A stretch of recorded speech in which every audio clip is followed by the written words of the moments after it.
बिस्मिल्लाहिर्रहमानिर्रहीम, अस्सलाम वालेकुम। एक्सप्रेस न्यूज की स्पेशल ट्रांसमिशन जोश जगा दे, क्रिकेट का आलमी मेला जिसका आज से भारत में आगाज हो चुका है। और आज पहले मैच में यकतरफा मुकाबले के बाद न्यूजीलैंड ने दिफाई चैंपियन इंग्लैंड को 9 विकेटों से शिकस्त दी और न्यूजीलैंड ने जो हदफ मिला था वो 80 गेंदें कबल पूरा कर लिया, जिससे लगता यही है कि गालिबन उनकी तवज्जो इस जानिब भी है कि नेट रन रेट जो है वो सही होना चाहिए, क्योंकि 9 मैचेस हैं हर टीम के।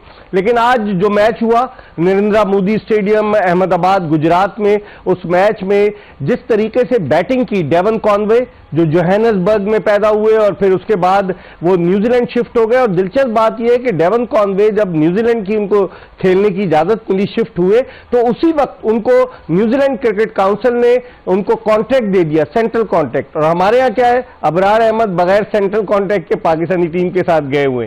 तो और फिर उसके बाद डेवन कॉनवे ने जो आज बैटिंग की, कमाल की। और उनके अलावा रचिन रविंद्रा जिन्होंने बहुत आला बैटिंग का मुजाहरा किया, लेफ्ट हैंडेड पाकिस्तान के खिलाफ भी 90 ऑड रन किए थे। आज इन दोनों ने तहस नहस करके रख दिया इंग्लैंड की बॉलिंग को। और आज जिस तरह की इन्होंने बैटिंग की, कमाल की बैटिंग की। लेकिन अफसोस ये है कि 1,32,000 तमाशाइयों की गुंजाइश वाले नरेंद्र मोदी स्टेडियम में तकरीबन 35-40 हजार तमाशाई मौजूद थे। इसके हवाले से हम बात करेंगे और गुफ्तगू के लिए हमारे साथ सुबह की तरह अब भी इस वक्त भी मौजूद है पाकिस्तान के former test captain Aamer Sohail. 92 का वर्ल्ड कप जिनको याद है वो कौन भूल सकता है आमिर सुहेल को, जब इन्होंने जिम्बाब्वे के खिलाफ सेंचुरी स्कोर की, बॉलिंग भी की। Aamer Sohail left arm bowler थे और वनडे मैचेस में 80 से ज्यादा विकेटें भी थी इनकी। और हमारे पास भी लेफ्ट आर्म बॉलर हैं, उस पर भी बात करेंगे कि हमारे लेफ्ट आर्म बॉलर्स कैसे, हालांकि ये बेसिकली बैटिंग ऑलराउंडर थे। इनके साथ मौजूद है मोहम्मद शमी जो बहुत तेज गेंदें करते थे। जब 2001 में इन्होंने न्यूजीलैंड के दौरे में अपना टेस्ट कैरियर शुरू किया तो इंतहाई तेज गेंदें की थी मोहम्मद शमी ने।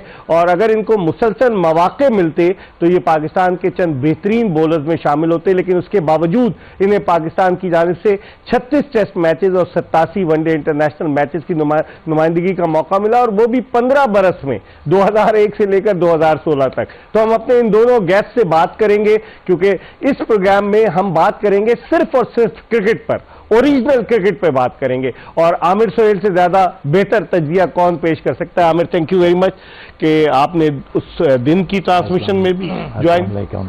वालेकुम अस्सलाम। और इस ट्रांसमिशन में भी आप हमारे साथ हैं।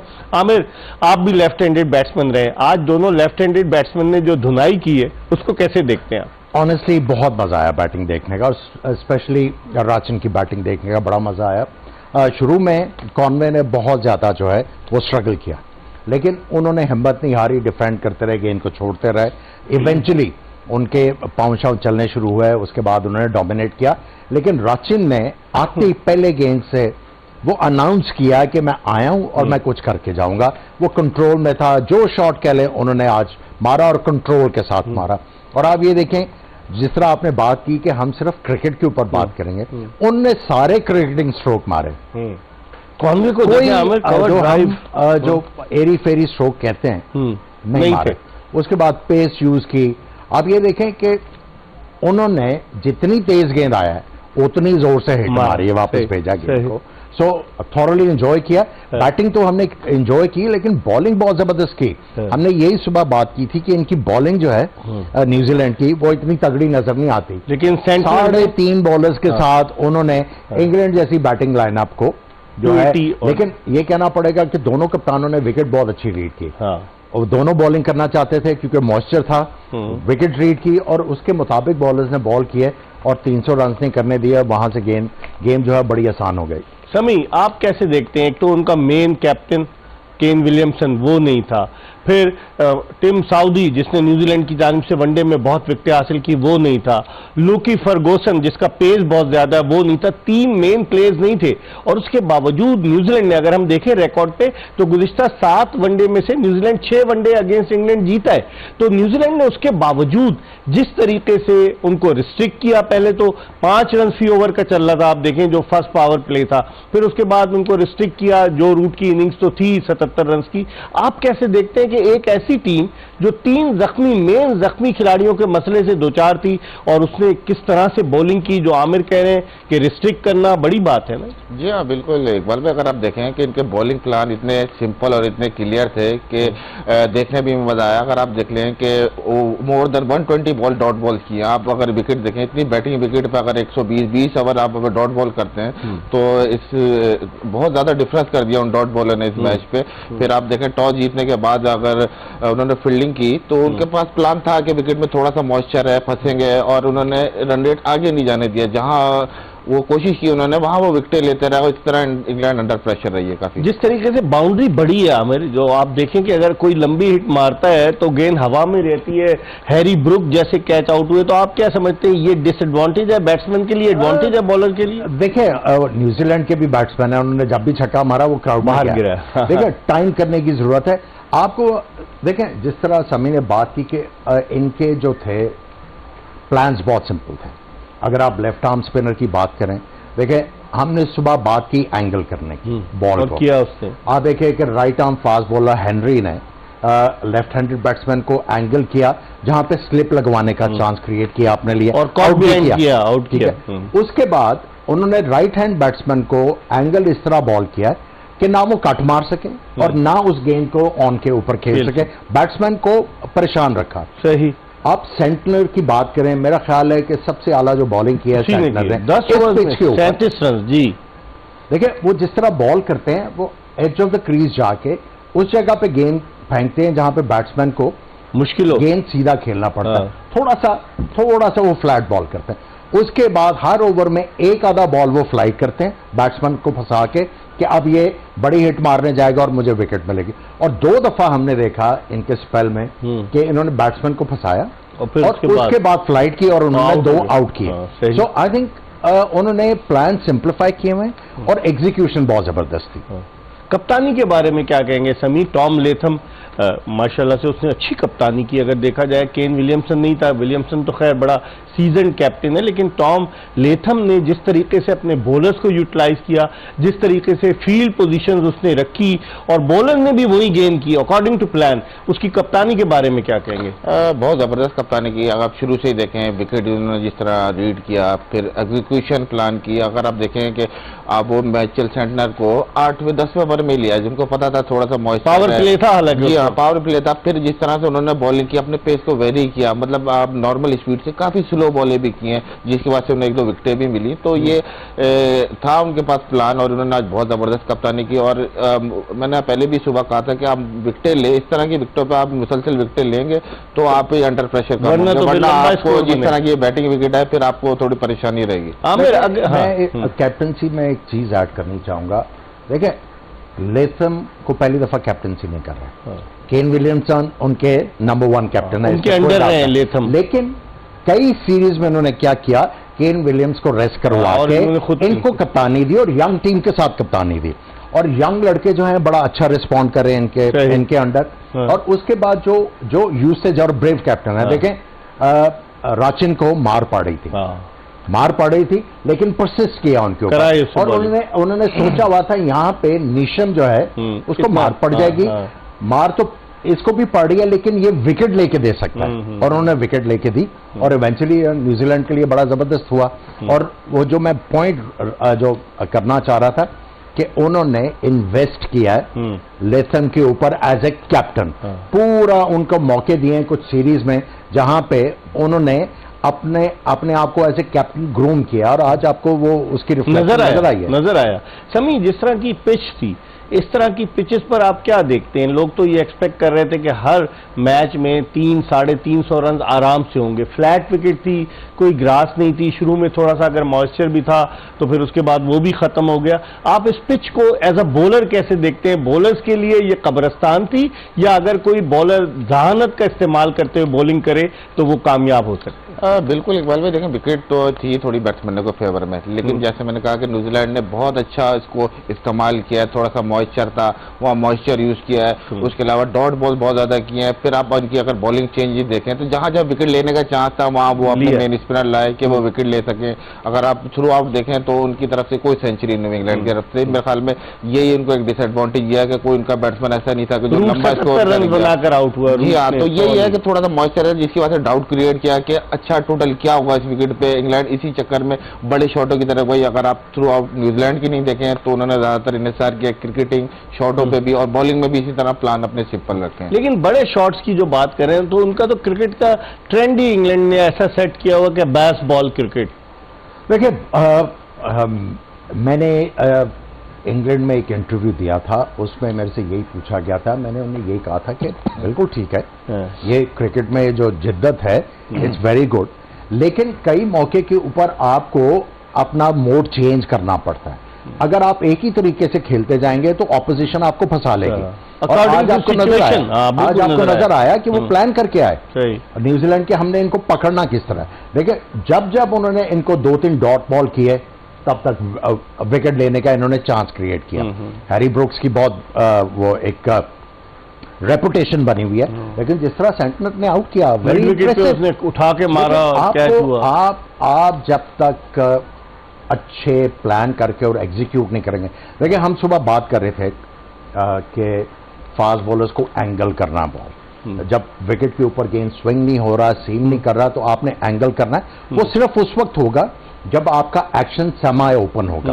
अगर आप साइड ऑन होंगे आप तो नहीं कर सकते। तो हमारे सिलेक्टर्स को ये नहीं पता कि प्लान क्या है और एग्जीक्यूट प्लेयर से किस तरह कराना और उसकी एबिलिटी क्या है। अगर लेकिन सभी हम अपने हमने सेंटर को देखा, अगर हम अपने लेफ्ट आर्म स्पिनर को देखें, हालांकि नवाज काफी अरसे से क्रिकेट खेल रहा है, T20 का वो स्पेशलिस्ट है, लेकिन ये 50 ओवर्स की क्रिकेट में अगर हम अपने स्पिनर का, फिर मैं आमिर से ही पूछूंगा, कंपैरिजन करें, आपको फर्क नजर आता?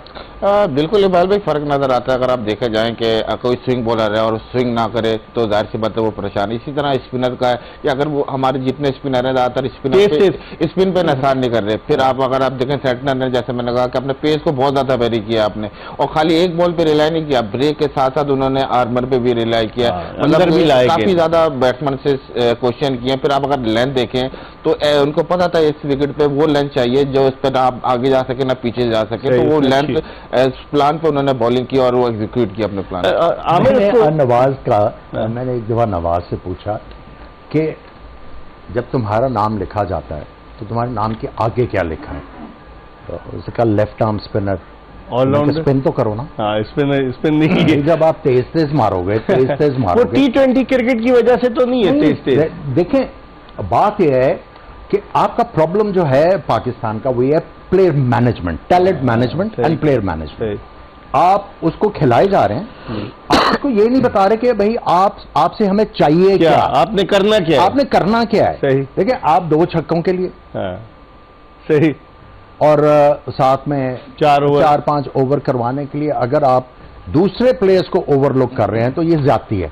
और मेरा ख्याल है कि नवाज को भी अब जो है वो रियलाइज करना चाहिए कि मुझे बहुत ज्यादा मौके मिल गए, बहुत ज्यादा मौके मिल गए, अब मुझे अपनी सिलेक्शन जस्टिफाई कराने की जरूरत है। बिल्कुल सही। लेकिन अगर हम रचिन रविंद्रा की बात करें, अंडर 19 से आया, 23 साल उसकी उम्र है, लेफ्ट आर्म स्पिनर है, बैटिंग भी करता है, और 1 डाउन पे उसको भेजा, हालांकि केन विलियमसन की जगह 1 डाउन, लेकिन उसको 1 डाउन पर और वर्ल्ड कप के क्रंच मैच में भेजा, और वहां आकर उसने अपनी नर्व्स पे काबू पाते हुए आउट क्लास किया। आप समझते हैं कि जिस तरह आमिर कह रहे हैं कि अगर इन्वेस्ट करें हम, वो अभी 23 साल का है, अंडर 19 से आया, अगर हम इन्वेस्ट करें और उसको बताएं कि आपका रोल क्या है तो वो ज्यादा बेहतर नहीं होगा? बिल्कुल जी, रोल डेफिनेशन भी के अलावा अगर आप देखें टेक्निकल साइड भी देखें, जिस तरह से उन्होंने आज बारी की है तो दोनों तरफ खेला है विकेट, और कोशिश उन्होंने की है कि फुल फेस से खेलें बैठ के। अगर जो भी short of the length ball है उसको उसने बैकफुट पे मैनेज किया, लेकिन जितनी बॉलें आगे थी कोशिश उन्होंने की है कि फुल फेस से खेलें और इन फ्रंट ऑफ स्क्वायर खेलें। अगर आप देखें कि जिस तरह की हमारी स्लो विकेटें हैं, अगर आप इन फ्रंट खेलते हैं तो बहुत ज्यादा चांसेस होते हैं बैट्समैन के फेवर में कि वो सक्सीड हो। और यही मेरे ख्याल में इंग्लैंड ने गलती की है थोड़ा सा कि वो क्रॉस द लाइन खेले, जिसकी वजह से उनको विकेटें। आमिर, इसको रचिन रविंद्रा की बैटिंग को आप कैसे देखते हैं? देखिए सबसे पहले बैट्समैन के लिए जो इकबाल भाई इंपॉर्टेंट चीज है ना, आपकी डिफेंसिव टेक्निक जो है, इवन बॉलर्स के लिए डिफेंसिव टेक्निक जो है वो होना बहुत जरूरी है। बिल्कुल, जब आपकी डिफेंसिव टेक्निक, फिर कोई भी करेंगे। शॉट है, आपको कोचिंग मैनुअल में यही बताया जाता है कि हर शॉट जो है वो डिफेंसिव स्ट्रोक की एक्सटेंशन है। सही, ठीक है, जब आपका डिफेंस तगड़ा होगा तो उसके बाद आपको बुरे बॉल की जरूरत नहीं है, आप खुद ही स्ट्रोक्स खेलेंगे। आप देखें, जब हम मनूवरिंग की बात करते हैं लेंथ की, बैट्समैन को जब गेंद अच्छा नजर आ रहा है और उसकी टेक्निक अच्छी है, आपको यह पता है कि ये बॉलर जो है वो थोड़ा सा गेंद पीछे गिरा रहा है। Javed Miandad was the best example. वो क्या करते थे, उसी गेंद को काट मार देते थे और उसी गेंद को उठा के मिड विकेट, वो किस तरह करते थे, या तो लाइन के अंदर रह जाते थे या लाइन से बाहर हट जाते थे। सही, जब तक आपकी टेक्निक अच्छी नहीं होगी एज ए बैट्समैन आप नहीं कर सकते। आप देखें कितने बुरे गेंद हुए हैं, हाँ, दोनों बैट्समैनों की मैं बात कर रहा हूं, कितने बुरे गेंद किए होंगे इंग्लैंड ने, हाँ, लेकिन उन्हें अच्छी गेंद के ऊपर स्ट्रोक मारे। और जो एवरेज प्लेयर और अच्छा प्लेयर है उसमें फर्क यह है कि वो रिलायंट नहीं होते बुरे गेंद के ऊपर, वो अपनी मर्जी से जो है वो शॉट मारते हैं। और आज जो बैटिंग देखी है मैंने इस यंगस्टर कमाल की बैटिंग, बहुत मजा आया। लेकिन सभी अगर हम दोनों फास्ट बॉलर्स का कंपैरिजन करें, मैट हेनरी ने 3 विकेटें ली, इंग्लैंड के पास मार्क वुड है जिसके पास स्पीड भी है, वो बाउंसर्स भी करता है और बैट्समैन को गैस करने पर मजबूर करता है, वो यॉर्कर्स भी करता है। अगर दोनों का कंपैरिजन करें, उसने तो 3 विकेटें ली मैट हेनरी ने, मार्क वुड इतना कामयाब क्यों नहीं हुआ? मेरे ख्याल में देखें जिस तरह की विकेट है, अगर आप एक ही पॉज से बॉल करेंगे तो थोड़ा सा मुश्किल होगी। फिर ये बैट्समैन अगर आप देखें थ्रू आउट उन्होंने बड़ी हिट की तरफ निकल बेसिकली टाइम किया शॉट और गैप में टाइम किया, तो ये कि एक अलग चीज नजर आई, कोई अफरा तफरी नहीं नजर आई। बिल्कुल, ये कि टाइम कर रहे थे और वो गैप में जा रही थी। और अगर आप देखें इन विकेटों पे मेरे ख्याल में एक बॉल है यॉर्कर जिसको बहुत ज्यादा नहीं यूज कर रहे हैं अभी तक दुनिया के सारे बॉलर। आप देखें कि क्योंकि आजकल जितनी क्रिकेट हो गई है बैक ऑफ द लैंड और स्लो बॉल पे ज्यादा नजर कर रहे हैं, लेकिन अगर आप देखें कि इस वर्ल्ड कप में वो टीमें ज्यादा एक्सेल करेंगी जो थोड़ा सा आउट ऑफ द बॉक्स सोचेंगी, जैसे यॉर्कर हो गया और दूसरी वेरिएशन के साथ दूसरी चीजें करेंगी, क्योंकि इतनी फ्लैट विकेट है कि अगर आप सेट हो जाते हैं तो इजी हो जाता है। इसमें एक चीज ऐड करूंगा, जो पाकिस्तान में एक कल्चर है ना इकबाल भाई, वो ये है कि बैट्समैन की बात करें वो या छक्के बड़े मार, बस फास्ट बॉलर की बात, तेज बहुत गेंद करता है। सही, मैं दुनिया के बेस्ट फास्ट बॉलर्स को खेला हूं। सही, 6 के 6 गेंद के ऊपर वो जोर नहीं लगाते थे। डिफरेंट हमारा ये है कि कल्चर ये क्रिएट किया हुआ है, हर गेंद के ऊपर जोर लगाना है। अगर पिछला गेंद 147 का हुआ है, अगला 150 का होना चाहिए। और ये मैच से आपको पता लग गया कि जितनी तेज गेंद आएगा और अगर मूव नहीं होगा उतनी जोर से शॉट लगेगा, उतनी जोर से जाएगा। पेस जो है, let me tell you, pace और बाउंस जो है वो बैट्समैन का भी बहुत बड़ा दोस्त है। जब आप बाउंस और पेस को ट्रस्ट करते हैं पिच के ऊपर, बैटिंग बहुत ज्यादा आसान हो जाती है। सो हमारे बॉलर्स को आर्ट बॉलिंग का सीखना है, तेज का नहीं। आप देखें हमारे बॉलर्स क्या करते हैं, बॉल करते हैं, सीधा स्क्रीन की तरफ देखते हैं कि मैंने कैसी की, क्या स्पीड क्या थी मेरी, स्पीड क्या थी। मुझे जब तक आप बैट्समैन को फंसाएंगे नहीं, उसको सेटअप नहीं करेंगे आउट करने के लिए, तब तक जो है वो छोटी टीमों के खिलाफ तो आप ठीक रहेंगे। बड़ी टीमें आएंगी तो फिर आपको मुश्किल। समी, आप भी तो एक्सप्रेस फास्ट बॉलर थे, मुश्किल होती थी किस बैट्समैन को बॉलिंग कराने में ज्यादा मुश्किल होती थी, जो आपके पेस का प्रॉपर इस्तेमाल करता था और स्ट्रोक इजीली खेलता था? बिल्कुल इकबाल भी देखें, परेशानी उस वक्त होती है जब बैट्समैन आपको रीड कर रहा हो, मतलब जो आप करना चाह रहे हैं तो बैट्समैन उसको रीड कर रहा हो और वो उसके मुताबिक खेल रहा हो। अगर फ्रंट फुट का बॉल है, फ्रंट फुट पे खेल रहा है और आपके खिलाफ स्कोर कर रहा है तो आपको परेशानी होती है। लेकिन जहां वो थोड़ा सा टेक्निकली हमें दिखता है कि ये थोड़ा सा है, तो वहां हमें चांसेस मिलते हैं आउट करने के, या दिखता है कि यहाँ मैं आउट कर लूंगा, यहाँ इसको मैं घूरते थे। आप घूरते थे? जी आप बिल्कुल, बहुत ज्यादा फास्ट बॉलर जो है वो तो घूरी नहीं लगाए तो वो फास्ट बॉलर के बगैर। इससे अनलकी बॉलर कोई नहीं देखा। मैं वही तो कह रहा हूँ कि ये इसके कैच छूटते थे, शायद ही किसी बॉलर के छूटते हैं ना। और 2 वर्ल्ड कप भी खेला है यकीनन। मोहम्मद शमी जो है वो 2 वर्ल्ड कप 2003 और 2007 के, और दोनों ऐसे वर्ल्ड कप थे जिसमें पाकिस्तानी टीम अगले मरहले के लिए क्वालिफाई नहीं कर सकी। लेकिन 2003 के वर्ल्ड कप में शोएब अख्तर ने तेज तरीन गेंद की, जो अब तक रिकॉर्ड है 161.3 किलोमीटर फी घंटे की रफ्तार से शोएब अख्तर ने गेंद की इंग्लैंड के बैट्समैन निक नाइट को केप टाउन के न्यूलैंड्स में, और आज तक वो रिकॉर्ड बरकरार है। लेकिन उस वर्ल्ड कप में भी जाने से पहले कप्तान कौन होगा, क्या होगा, बड़े मसाइल थे। ढोल ताशे की गूंज में उस टीम को रुखसत किया गया, लेकिन टीम जब वापस आई इंतहाई खामोशी के साथ। हम एक ब्रेक की तरफ बढ़ रहे हैं, लेकिन ब्रेक पर जाने से पहले हम आपसे पूछेंगे, क्या आप जानते हैं, अगर आपको क्रिकेट से दिलचस्पी है तो एक सवाल आपको स्क्रीन पर नजर आएगा, आप उसका जवाब जरूर निकालिएगा और हम जब प्रोग्राम के आखिर में आपको उसका जवाब देंगे। क्या आप जानते हैं? और इसके हवाले से आपको ये सवाल दिखा रहे हैं, किन दो ममालिक के दरमियान पहला बैनुल अक़वामी क्रिकेट मैच खेला गया। इसके ऑप्शंस भी दे दिए हमने, बजाय इसके कि आप सोचते रहें या नेट पर आप गूगल करें। इसके ऑप्शन है Australia versus England, England versus West Indies, और उसके अलावा Canada versus America, Australia versus West Indies. आपको सोचते रहिए और हम आपका इम्तिहान ले रहे हैं। क्या आप जानते हैं? यकीनन जब प्रोग्राम खत्म होने लगेगा तो हम इसका जवाब आपको बताएंगे। इस वक्त जोश जगा दे एक्सप्रेस न्यूज की स्पेशल ट्रांसमिशन वर्ल्ड कप 2023 के हवाले से, इसमें हम एक ब्रेक की तरफ बढ़ रहे हैं और ब्रेक के बाद जब वापस आएंगे मजीद बात करेंगे आमिर सोहेल और मोहम्मद समी से। Stay tune to Express news.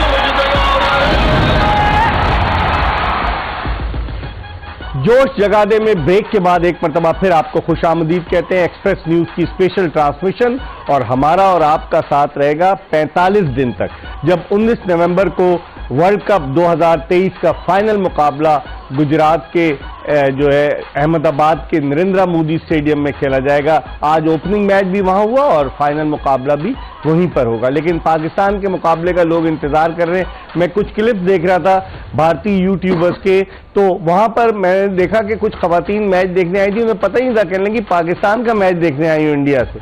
यानी कि लोगों को या तो लाया गया था क्योंकि स्टेडियम बहुत बड़ा है और आज ओपनिंग सेरेमनी भी नहीं हुई। हमें जो फ्लेयर नजर आना चाहिए वर्ल्ड कप का वो नजर आया आपको ओपनिंग? आप तो दो वर्ल्ड कप खेले आप।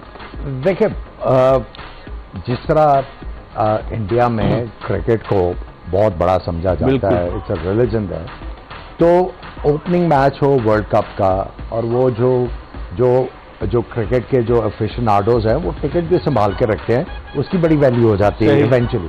तो ना आना मेरे लिए बड़ा हैरान कुन था। मैं वो पॉलिटिक्स की बात करना नहीं चाहता, maybe there is a political reason और समथिंग। अच्छा समी, आप कैसे देखते हैं? इतना बड़ा स्टेडियम खाली खाली नजर आ रहा था अहमदाबाद का, ये तो दुनिया का सबसे बड़ा स्टेडियम, 1,32,000 तमाशाई इसमें आ सकते हैं। तो आप देखते हैं कि अगर इस तरह का खाली स्टेडियम हो तो जो मोटिवेशन लेवल है खिलाड़ियों का कम होता है, वो कहते हैं चलो जाने दो, खाली खेल रहे हैं। जी हाँ, बिल्कुल, थोड़ा सा मोटिवेशन लेवल भी कम होता है। फिर आप अगर देखें वर्ल्ड कप की इख्तितामी तकरीब भी नहीं हुई आज, और जिस तरह खाली स्टेडियम ये दिखता है कैमरे पे और जिस तरह तमाशाई नहीं दिख रहे, तो ये थोड़ा सा जाता है। क्योंकि अगर आप इंडिया देखें तो ऑलमोस्ट क्राउड फुल होता है हर मैच में, लेकिन अगर आज आप देखें तो स्टेडियम खाली देख के वर्ल्ड कप का मैच, इख्तितामी मैच, तो इतना अच्छा नहीं लगा। लेकिन आमिर, पाकिस्तान इंडिया का मैच जो 14 अक्टूबर को है, उसके लिए ब्लैक में जो टिकट बिक रहा है 2 लाख इंडियन रुपीस का है ब्लैक में, और पाकिस्तानी करेंसी में तकरीबन 4,92,000 रुपए का टिकट। और फिर उसके अलावा आप ही बता रहे थे मुझे कि हॉस्पिटल के जो लोगों ने बेड्स भी ले लिए हैं, इतनी हाइप बनी हुई है उस मैच की, क्या कहेंगे आप? देखिए, पाकिस्तान और इंडिया का मैच जब भी होता है उसकी हाइप तो है, हालांकि रेगुलर हो रहे हैं अभी। हाँ जी, लेकिन जब आप इंडिया में खेलेंगे उसकी डिमांड तो है, अलग होगी। अब आप देखें, इंग्लैंड में अगर पाकिस्तान इंडिया का मैच हो तो पूरी दुनिया से लोग आते हैं देखने, वेस्ट इंडीज में पूरी दुनिया के लोग आते हैं, अमेरिका, ये वो, आप साउथ अफ्रीका चले जाएं, पाकिस्तान इंडिया का मैच जो है वो हाउसफुल ही होता है। और जब इंडिया में खेल रहे होंगे तो वो तो बहुत ज्यादा होगी। लेकिन मुझे हैरानगी ये है कि अभी तक पाकिस्तानी फैंस के लिए वीजा अकोमोडेशन नहीं हुई, अकोमोडेशन वीजे भी नहीं मिले। मैं वही कह रहा हूँ कि हम क्या कर क्या रहे हैं। भाई आईसीसी को हमें लिखना चाहिए ना, क्योंकि आईसीसी जिस मुल्क को होस्ट मुल्क बनाता है कि कोई भी बड़ा मेगा इवेंट हो, तो वो मुल्क उसे इस बात की गारंटी देता है कि हम टूर्नामेंट पे शरीक जितनी भी टीमें हैं उनके स्पेक्टेटर्स को एक लिमिटेड अमाउंट में उनको वीजा देंगे, उनके मीडिया वालों को वीजा देंगे। लेकिन यहाँ तो कुछ नजर ही नहीं आ रहा। देखिए, ये जब रॉजर बिनी पाकिस्तान में आए थे, बीसीसीआई के प्रेसिडेंट, फॉर्मर क्रिकेटर भी रहे हैं, और उन्होंने भी बड़ा कहा कि हमने पाकिस्तान की हॉस्पिटैलिटी बड़ी जो इंजॉय की है, तो उनके साथ बैठ के डिस्कशन होनी चाहिए थी कि ठीक है, हम पाकिस्तान की टीम को तो भेज रहे हैं वहां पे, जो पाकिस्तान क्रिकेट के फैंस हैं वो कैसे उनके लिए क्या जो है वो प्रोवाइड होगा। लेकिन अनफॉर्चुनेटली देखिए टीम के लिए इतनी मुश्किल से वीजे आए तो ये मेरा ख्याल है ज्यादती है। इसको हमारे क्रिकेट बोर्ड को और गवर्नमेंट को जो है सीरियसली इसको टेकअप। लेकिन हमारे क्रिकेट बोर्ड के तो मैनेजमेंट कमेटी के चेयरमैन एक तरफ रॉजर बिन्नी का हाथ पकड़ते हैं, एक तरफ राजीव शुक्ला का हाथ पकड़ते हैं और तस्वीर खिंचाते हैं, जिससे ये जाहिर होता है कि दोस्ती बड़ी मजबूत है। तो यहीं दोस्ती मजबूत थी, हम उनके एजाज में गवर्नर हाउस में भी डिनर देते हैं, आगे जाकर क्या हो जाता है दोस्ती। देखिए आप जब पाकिस्तान क्रिकेट बोर्ड के चेयरमैन की बात करें तो ये उनका फर्ज था कि मेहमान आए, उनके मेहमान नवाजी होनी चाहिए, लेकिन उसके साथ साथ आपको अफर्मेटिव होने की जरूरत थी कि ओके देखिए आप हमारे साथ पाकिस्तान में आके क्रिकेट नहीं खेलते, हम अपनी टीम को दोबारा से भेज रहे हैं उधर, तो हमें ये फैसिलिटेशन चाहिए। हाँ बिल्कुल, ये हर चीज जो है वो तय होनी चाहिए थी वहां पे, लेकिन नहीं, पहले तय करके आप प्री रेक्विजिट कर देते ना कि भाई पाकिस्तान की टीम आएगी, इस सूरत में इतने वीडियो में पाकिस्तान की टीम आएगी। अगर आप पूरा करते हैं और उसका टाइमलाइन ये सही, ये सारा कुछ जो है पहले से होना चाहिए, ये हफ्ता 10 दिन पहले सही उनकी एम्बेसी को जो है वो गवर्नमेंट की तरफ से इंस्ट्रक्शंस आनी चाहिए थी कि पाकिस्तान के जो लोग हैं उनको आपने फैसिलिटेट करना है। 2011 के वर्ल्ड कप में किया था हमने। लेकिन आप सबको अहमदाबाद का वीजा ना दें, लेकिन आप ये है कि आप एक कोटा तो क्रिएट कर सकते थे ना। ओके 3 शहर ये हैं, यहाँ पे इतना सेट ऑफ जो फैंस हैं वो जाएंगे, इन 3 शहरों में इतने सेट ऑफ जो फैंस हैं वो जाएंगे, क्योंकि पाकिस्तान भी सारी ऑलमोस्ट ग्राउंडों पे मैच खेल। बिल्कुल। असमी आपने भी तो भारत का, इंडिया का दौरा किया हुआ है, कैसा एटमॉस्फेयर कैसा देखते हैं? आमिर ने तो खैर किया ही है, लेकिन आप अपनी कोई शेयर करें एक्सपीरियंस। बिल्कुल जी, एटमॉस्फेयर 2007 में थे ना आप? जी 7 में था, 6 में भी था, फिर बाद में वर्ल्ड कप में भी गया था, लेकिन इत्तेफाक से चांस नहीं मिला खेलने का। लेकिन सब कॉन्टिनेंट आप पूरा उठा के देख लें, क्रिकेट जो आपको पता है कि रिलीजन के बाद सबसे ज़्यादा फॉलो होता है, और इंडिया पाकिस्तान आपको पता है जैसा मैच है, व्यूवरशिप के हिसाब से दुनिया में सबसे ज़्यादा व्यूवरशिप इसी की है। तो जिस तरह आमिर भाई ने भी कहा कि ये जो है ये पॉलिटिकल इशू एक साइड पे, लेकिन इन लोगों को एंटरटेन करना चाहिए था, ख्याल करना चाहिए था, क्योंकि हमारे भी जर्नलिस्ट हैं, हमारे भी शायकीन हैं। इस तरह आप देखें दुनिया भर से शायकीन आए हुए होंगे इंडिया, लेकिन पाकिस्तानी एज अ पाकिस्तानी हम स्ट्रगल कर रहे हैं अभी तक। आमिर, जो फॉरेन मिनिस्ट्री और क्रिकेट बोर्ड को भी इसमें इन्वॉल्व होना चाहिए था, आप समझते हैं?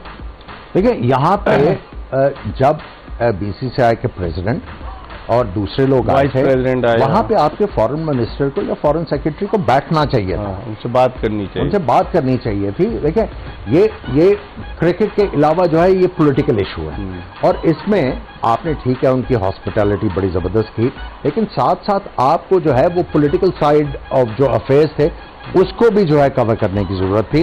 वहां पे अगर आपके फॉरेन मिनिस्टर या फॉरेन सेक्रेटरी बैठे होते तो आप बैठ के पहले सारी चीजें तय करते, और ये 10 दिन पहले जो है वो हर चीज जो है इन प्लेस होती, लेकिन अनफॉर्चुनेटली नहीं हो सका। अब कल के मैच को आप कैसे देखते हैं? पाकिस्तान वर्सेस नेदरलैंड, पाकिस्तान की बड़ी मेहमान नवाजी हुई, तकरीबन 12 दिन तक पाकिस्तानी क्रिकेट टीम हैदराबाद में रहेगी। वीवीएस लक्ष्मण का शहर जिसे वो कहते हैं, वेरी वेरी स्पेशल लक्ष्मण, फिर अजहरुद्दीन का शहर, फिर मोहम्मद सिराज अभी उठकर आए हैं, उन्होंने क्या बॉलिंग की है एशिया कप के फाइनल में। तो हैदराबाद में पाकिस्तान को आप समझते हैं कि क्राउड थोड़ा बहुत सपोर्ट मिलेगा? बिल्कुल। पाकिस्तान देखिए, पाकिस्तान क्रिकेट के फैंस हर जगह पे हैं। अगर आप इंडिया की बात करते हैं तो वहां पे भी बहुत ज्यादा फैंस हैं। देखिए ट्रोलिंग को छोड़ दें आप, लेकिन पाकिस्तान क्रिकेट जो है वो अट्रैक्ट करती है पूरी दुनिया में। जो क्रिकेट के जो शायकीन हैं उनको अट्रैक्ट करते हैं। हमारा एक प्लेयर रहा है, हमारे पाकिस्तान जो है वो बहुत ज़बरदस्त टैलेंट जो है वो उसको शोकेस करता है। तो फैंस तो हैं और इनको रिसेप्शन भी अच्छी मिलनी चाहिए। और पाकिस्तान क्रिकेटिंग की बात करें तो मैं समझता हूं कि ठीक है, पाकिस्तान क्रिकेट जो है टीम उसने एशिया कप में स्ट्रगल किया, इश्यूज हैं उनको, लेकिन क्रिटिसिज्म भी बहुत ज़्यादा हुआ। उनको ये सारी चीज़ें भुलानी है। अब जो उनको करने की जरूरत है, जो हारने का फेयर है उसको अपने सिस्टम से बाहर करना है, और कॉन्फिडेंस से आप रेमिनेस करें। आप साल पहले आप कहां पे थे, कितनी आला परफॉर्मेंस दे रहे थे, आप उन अच्छी चीजों को याद करके और आप जो है मैदान में आए। और फखर जमान जो स्ट्रगल कर रहे हैं, और आपके जो ओपनर हैं इमामुल हक, देखिए वो डिफेंसिव खेल के डॉट बॉल्स बहुत कंज्यूम कर रहे हैं। उनको सिर्फ ये कहना है कि भाई जाओ अपनी नेचुरल गेम खेलो, जैसे कॉनवे ने और उसने खेली। नेचुरल गेम खेलो यार, कोई फर्क नहीं पड़ता।